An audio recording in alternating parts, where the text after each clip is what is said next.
সবাই একসাথে একটা ইউনিটির মধ্যে ছিল।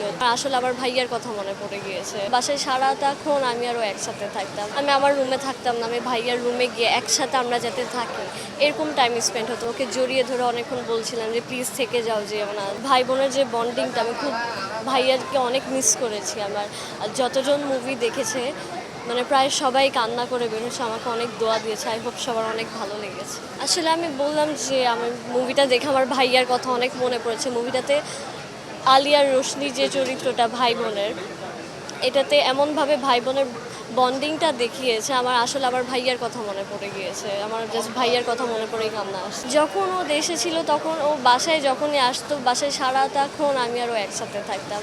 আমরা কোনো মুভি দেখা বা কোনো কাজ করা আমরা সব একসাথে। ইভেন আমি আমার যখন পড়ালেখাও করতাম, আমি আমার রুমে থাকতাম না, আমি ভাইয়ার রুমে গিয়ে একসাথে আমরা যাতে থাকি এরকম টাইম স্পেন্ড হতো। ওর সাথে বাইরে হুটহাট বের হয়ে যেতাম। এখনও নাই, আমার লাগছে আমার লাইফের একটা পার্ট চলে গিয়েছে।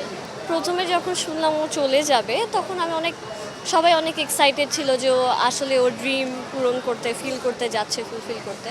বাট যখন মোমেন্টটা আসলো অ্যাকচুয়ালি চলে যাচ্ছে এয়ারপোর্টে আমরা, তখন আমি আসলে ওকে যেতে দিতে চাচ্ছিলাম না। আমি ওকে জড়িয়ে ধরে অনেকক্ষণ বলছিলাম যে প্লিজ থেকে যাও, যেও না, যেও না।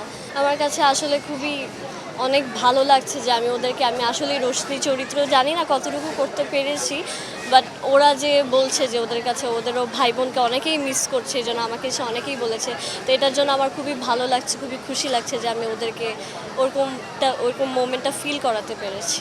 শুটিংয়ের সময় আমাদের অনেক রকমের ঘটনা হয়েছে। আমাদের একটা অ্যাডভেঞ্চারাস টাইপের ছিল, যেহেতু এটা 15 দিন ঢাকার বাইরে বান্দরবনে শুটিং হয়েছে। এমনও টাইম হয়েছে যে আমরা একদিন পাহাড়ের চূড়ায় শ্যুট হয়েছে, ওখানে থাকার কোনো ব্যবস্থা নেই, ওয়াশরুম নেই, অনেক প্রবলেম ফেস করেছি। বাট সবাই একসাথে একটা ইউনিটির মধ্যে ছিল, তাই প্রবলেমটাও তখন অত বড় মনে হয়নি।